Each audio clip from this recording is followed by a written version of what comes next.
China may be reluctant to admit it, but deep down it should feel a debt of gratitude to the American government.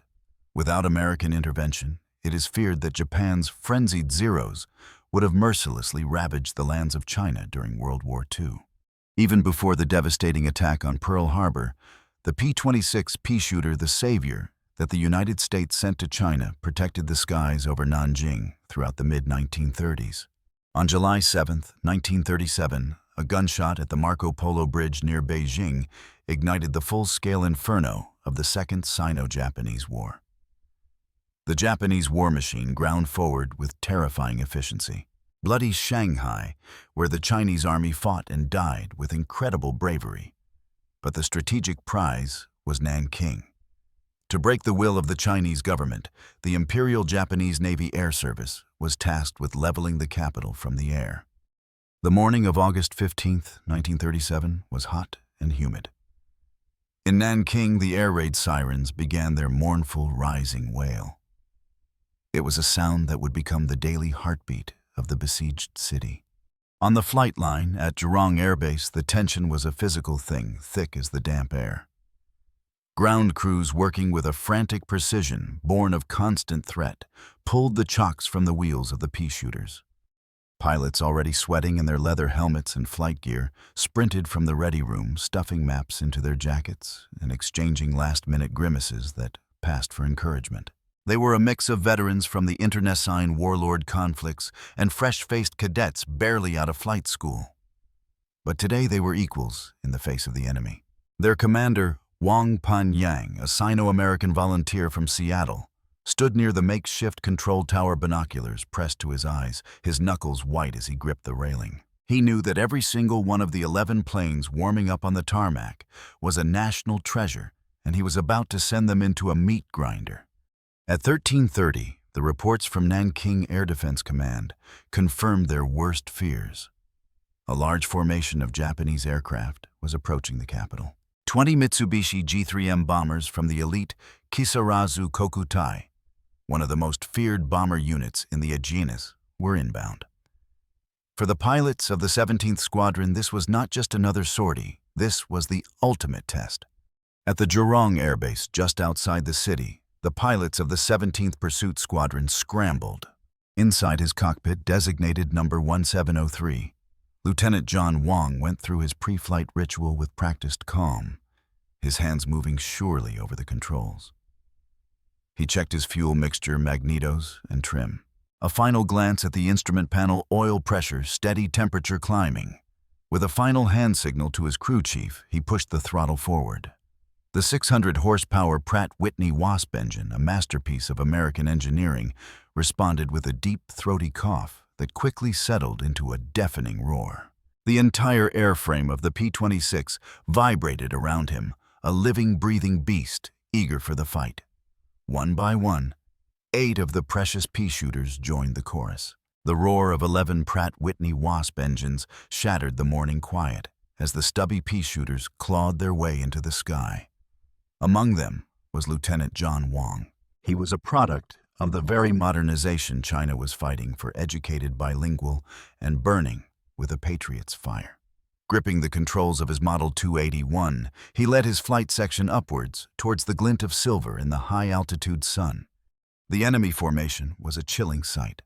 A wave of Mitsubishi G3M Nell bombers flying in a precise, arrogant V formation, utterly confident in their ability to sweep aside any resistance. But today, resistance was coming. Captain Sham Chaklao's voice crackled over the radio, giving the order to attack.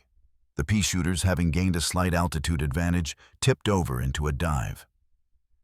This was the Peashooters' element.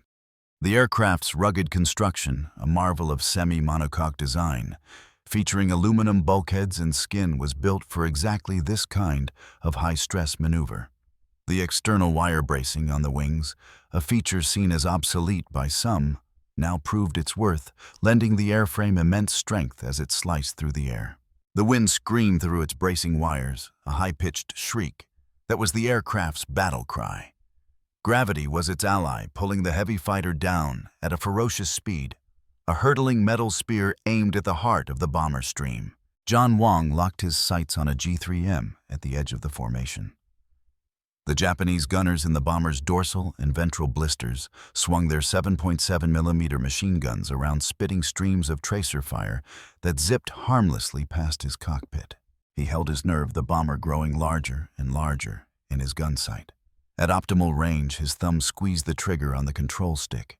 The P-26 shuddered violently as its guns came to life. The deep, rhythmic thud of the 50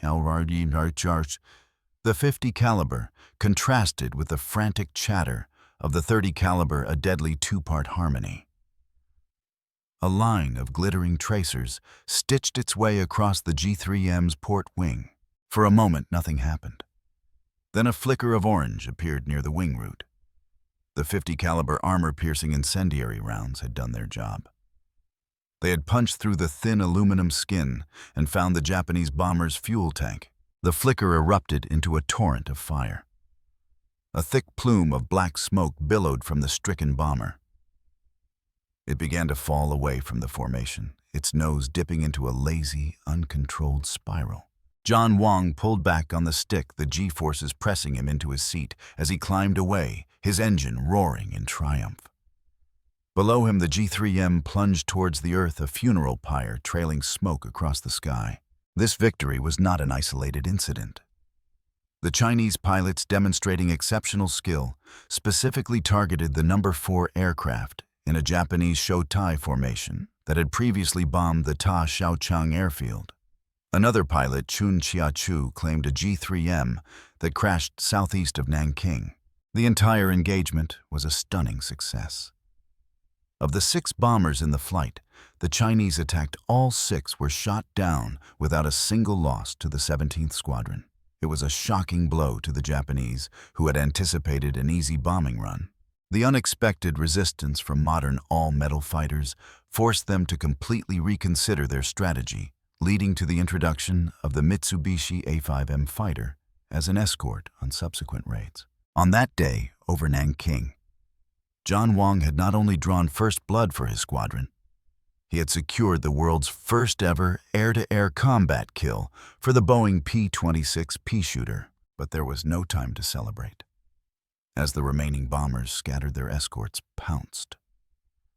A swarm of nimble Mitsubishi A5M Claude fighters dove into the fray.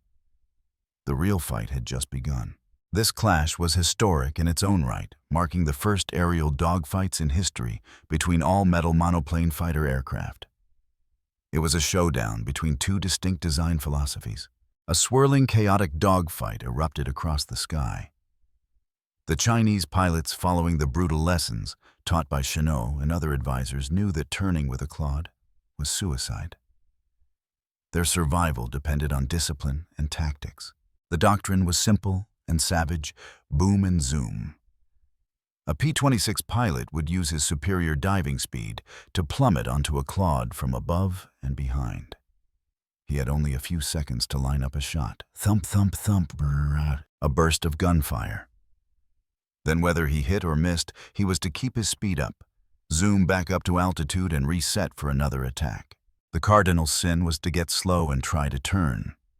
The Claude, with its lighter wing loading, could whip around in a turn so tight it felt like it was pivoting on a wingtip, easily getting onto the Peashooter's tail. For the pilots of the 17th Squadron, every engagement was a life-or-death calculation. They dove on the Japanese fighters, their 50 calibers chewing chunks out of the more fragile A5Ms. But for every successful attack, there was a terrifying escape. A pilot would feel the shudder of his guns, then immediately have to firewall the throttle, his head swiveling, eyes scanning the sky for the inevitable counterattack. More than once, a Chinese pilot would see the elegant gull-wing silhouette of a Claude slotting in behind him, the telltale flashes of its guns winking from the engine cowling.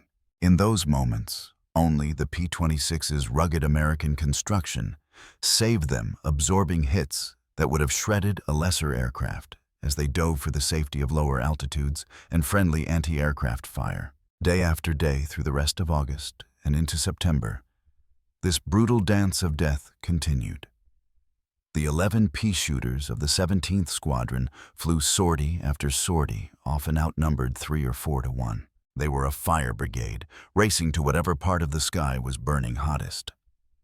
They defended Nanking with a suicidal ferocity, exacting a toll on the Japanese attackers.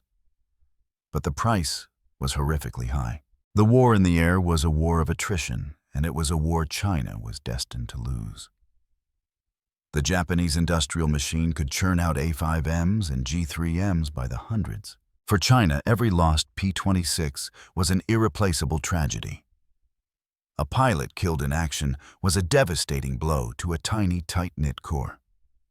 A plane shot down was a permanent reduction in their combat power. The harsh realities of war and the primitive operating conditions in China took a heavy toll. Maintenance was a nightmare. Lacking a steady supply of spare parts from Boeing Chinese ground crews, became masters of improvisation, cannibalizing wrecked aircraft to keep the remaining few airworthy.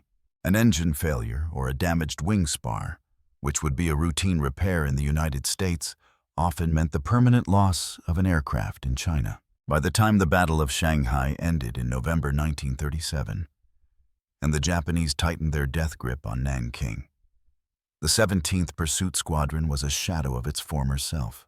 Of the original 11 Boeing Model 281s, only a few remained airworthy. They had fought valiantly, drawing first blood and proving that the Japanese were not the invincible sky gods they proclaimed themselves to be. They had bought precious time for the government to prepare its retreat deeper into the vast Chinese interior. But they could not stop the tide. In December 1937, Nanking fell, and the world recoiled in horror at the subsequent massacre. The heroic defense of the city's skies had ended in tragedy on the ground. By the end of 1937, just months after their spectacular combat debut, all of the Chinese Peashooters were either destroyed in combat or permanently grounded. The 17th Squadron was eventually re-equipped with British-made Gloucester Gladiator biplanes. In these, Wang Panyang would continue his fight, eventually bringing his total score to 5 victories. His comrade Wang Sun-shui would become one of China's top aces with 8.5 victories before being mortally wounded in action on March 14, 1941, a testament to the caliber of pilots who first flew the P-26. The Peashooter's brief, glorious moment as China's premier fighter was over. A new lifeline had opened up this time from an unlikely source, the Soviet Union. Wary of Japanese expansion on its eastern flank, Stalin began to supply China with military aid. Soon crated Polikarpov fighters began arriving. The Polikarpov I-15, a nimble and rugged biplane, and more importantly, the Polikarpov I-16, a stubby monoplane fighter with retractable landing gear, began to fill the depleted ranks of the SNF. The I-16 Rada was a more modern and capable opponent for the Japanese A5M, and it took over the primary air defense role. The few remaining P-26 Peashooters were withdrawn from the front lines. Their combat days in China were over.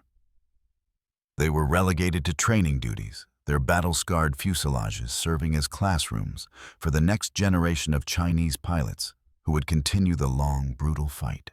The P-26's story, however, was not quite finished.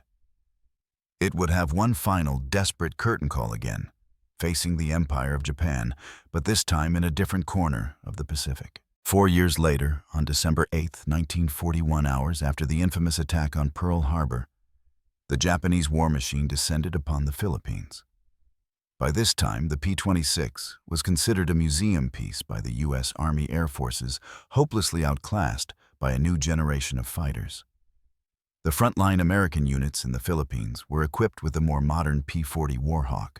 By 1938, the once cutting-edge Peashooter had already been reassigned to remote overseas bases in Panama, Hawaii, and the Philippines as newer aircraft like the Seversky P-35 and Curtiss P-36 took over frontline duties within the continental United States.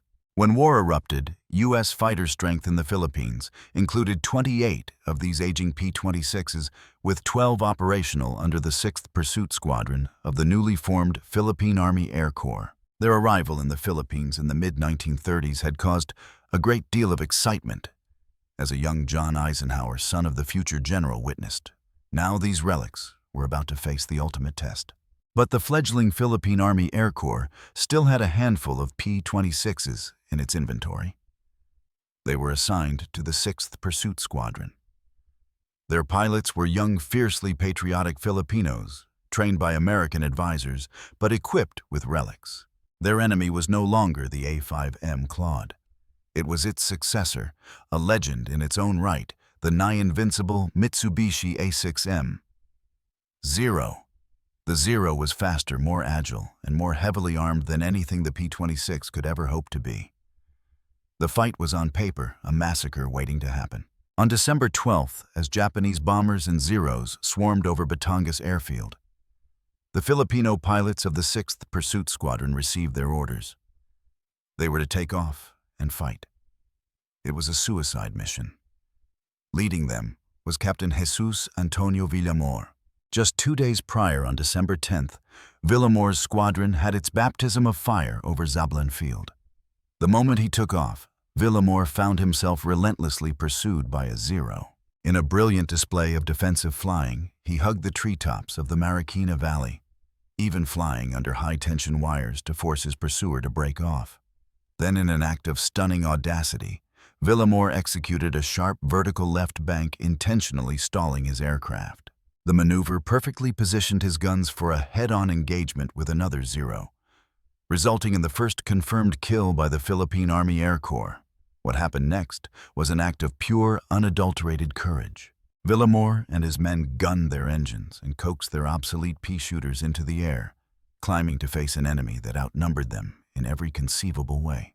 Villamor led just 5 P-26s against a massive formation of 27 Japanese bombers and 17 escorting fighters. Swooping from a higher elevation, they ignored the deadly Zeros and dove directly into the lead bomber formation. They charged headlong into the Japanese formations. Ignoring the Zeros, Villamor led a diving attack directly on the bombers, his P-26's 50 caliber gun hammering away. He and his wingman managed to score hits on a bomber, forcing it out of formation. Villamor himself scored his second kill of the war, a Mitsubishi G3M Nell bomber. In the swirling dogfight that ensued, the Filipino pilots fought with a ferocity born of desperation. They were David not just against one Goliath, but a whole army of them. They threw their ancient planes around the sky, taking impossible risks. Despite being severely outclassed in speed and firepower, they discovered the P-26 possessed one crucial life-saving advantage: maneuverability. The Peashooter could execute tighter turns than the Zero. Filipino pilots exploited this, using aggressive tight-turning maneuvers that the Zeros couldn't match, allowing them to evade their pursuers in close-quarters combat. When their puny 30 caliber guns proved inadequate, they compensated with superior situational awareness, tactical discipline, and raw courage. Perhaps the most astonishing feat belonged to Lieutenant Jose Kerr. On December 23, 1941, flying his obsolete Peashooter, Kerr managed to shoot down a Mitsubishi A6M Zero, arguably the most capable fighter in the Pacific at the time. This stands as the only known aerial victory of a P-26 against Japan's premier fighter. In the end, the outcome was inevitable. The 6th Pursuit Squadron was annihilated. Ultimately, their situation grew increasingly desperate. On December 24, 1941, the handful of remaining P-26s were burned on the field to prevent their capture by advancing Japanese forces, but not before they wrote a final bloody chapter in the P-26's combat history. For his extraordinary bravery, Villamor received 2 Distinguished Service Crosses in quick succession. General MacArthur's official announcement commended the 6 Filipino pilots who were undaunted by the tremendous odds against them. The Boeing P26 Peashooter's frontline combat career was short, brutal, and largely forgotten by history, overshadowed by the legendary fighters that would follow it into the Second World War. Yet its legacy is profound. It was a transitional design, a bridge between the old world of biplanes and the new world of high-speed monoplanes. But more than that, in the hands of desperate men fighting for their homelands, it became a symbol of defiance. On the smoggy battlegrounds over Nanking, It was the weapon that drew first blood flown by Chinese patriots who proved that courage and tactics could challenge a superior foe.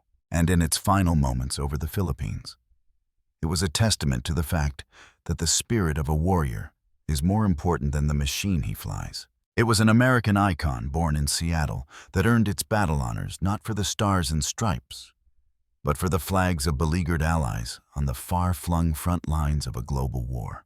Its story is a stark reminder that before the Flying Tigers, before the great carrier battles of the Pacific, a handful of brave men and 11 stubby American-made fighters gave the Empire of the Sun its first bloody nose and showed the world that the dragon, when woken, had a ferocious bite.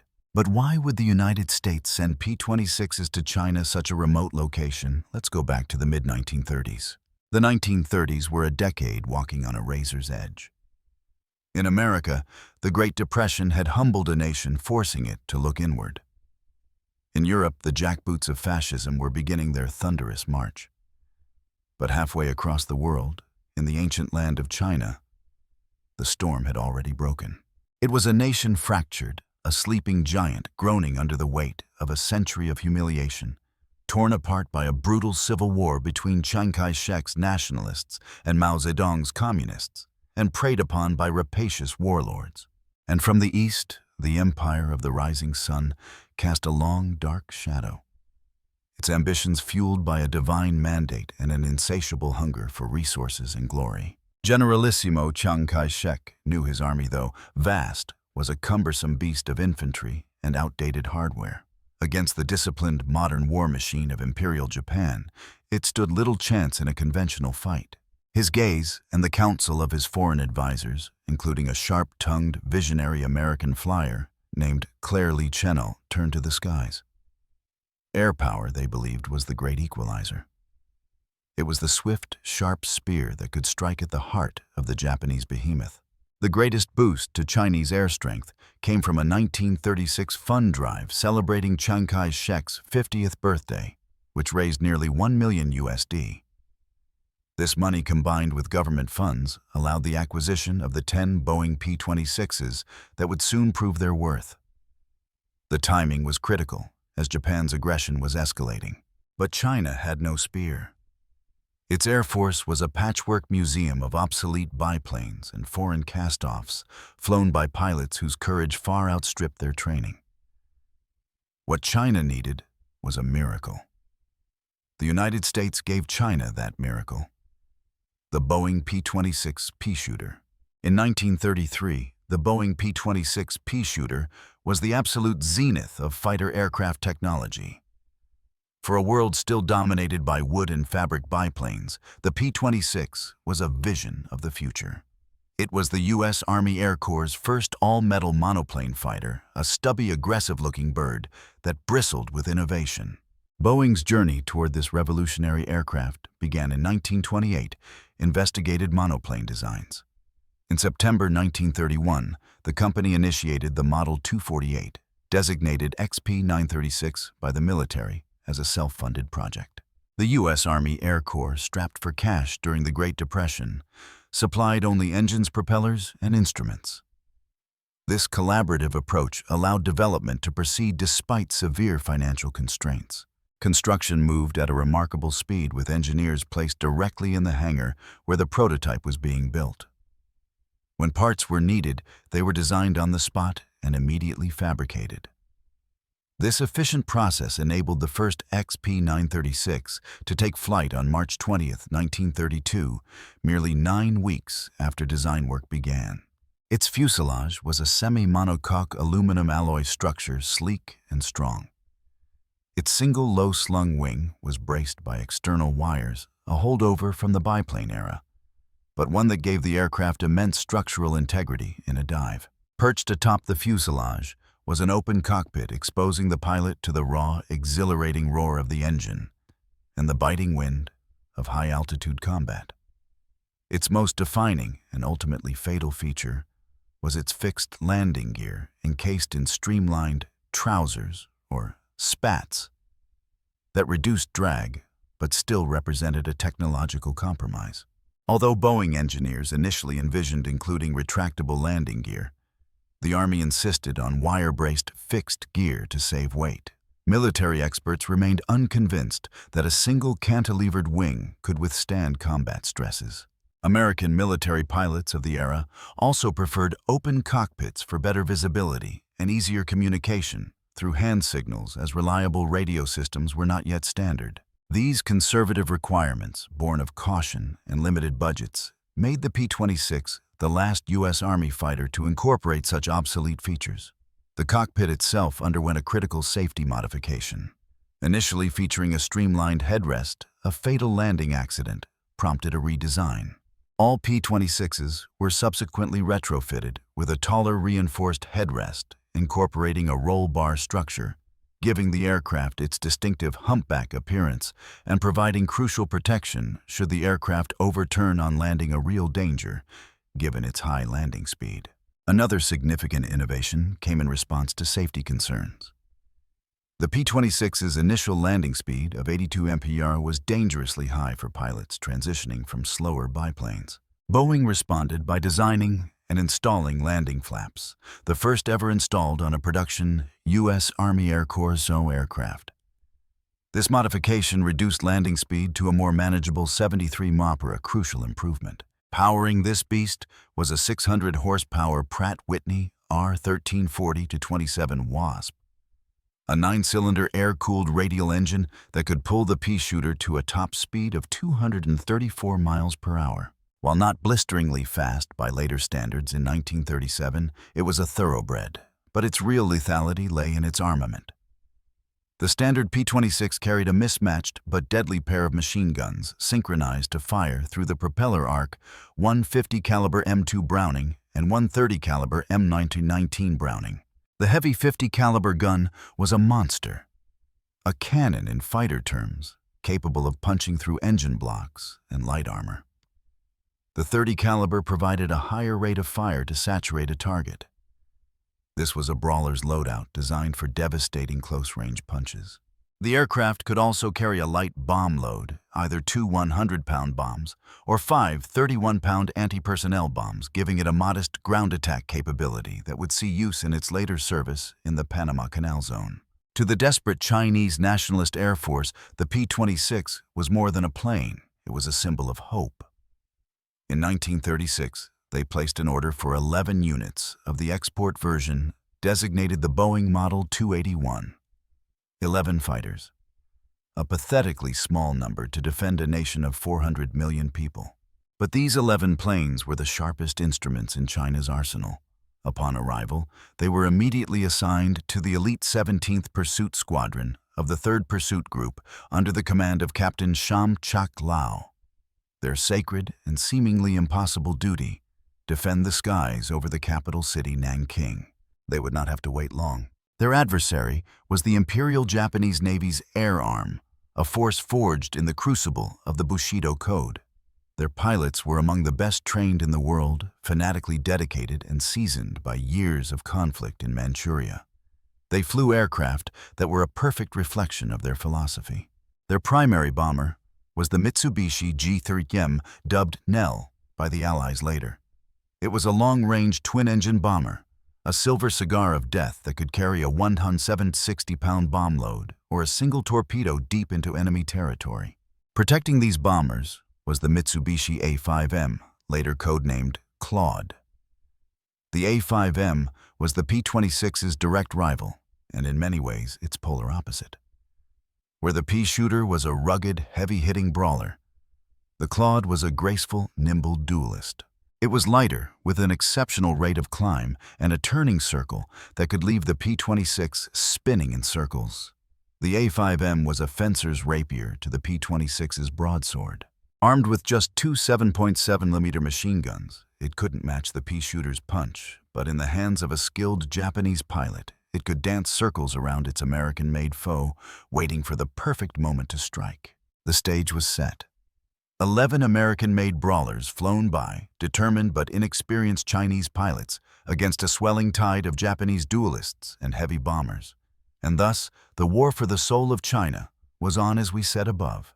The question of whether China acknowledges American aid during World War II is complex as the answer depends entirely on which China is being asked. The Republic of China, the government that relocated to Taiwan in 1949, wholeheartedly recognizes and deeply appreciates this assistance. For the ROC, the United States was the most crucial ally whose support was instrumental in its survival. Veterans of the Flying Tigers are celebrated as heroes, and commemorative events honoring American aid are regularly held in Taiwan. In contrast, the People's Republic of China on the mainland presents a more complicated narrative.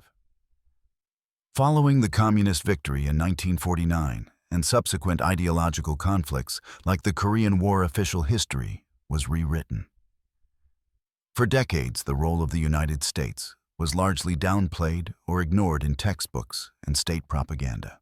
The official narrative emphasized the leadership of the Communist Party and the concept of a People's War as the decisive factors in defeating Japan, while the contributions of the nationalist government were often portrayed negatively. In recent years, there has been a noticeable shift towards greater openness. Mainland China has begun to more formally recognize the role of the Flying Tigers and American aid, with museums dedicated to them, such as the one in Kunming. However, this acknowledgement remains carefully limited. It is often framed as help from the American people, rather than from the U.S. government, and it is never allowed to overshadow the central story of Chinese sacrifice and victory under the leadership of the Communist Party. And you?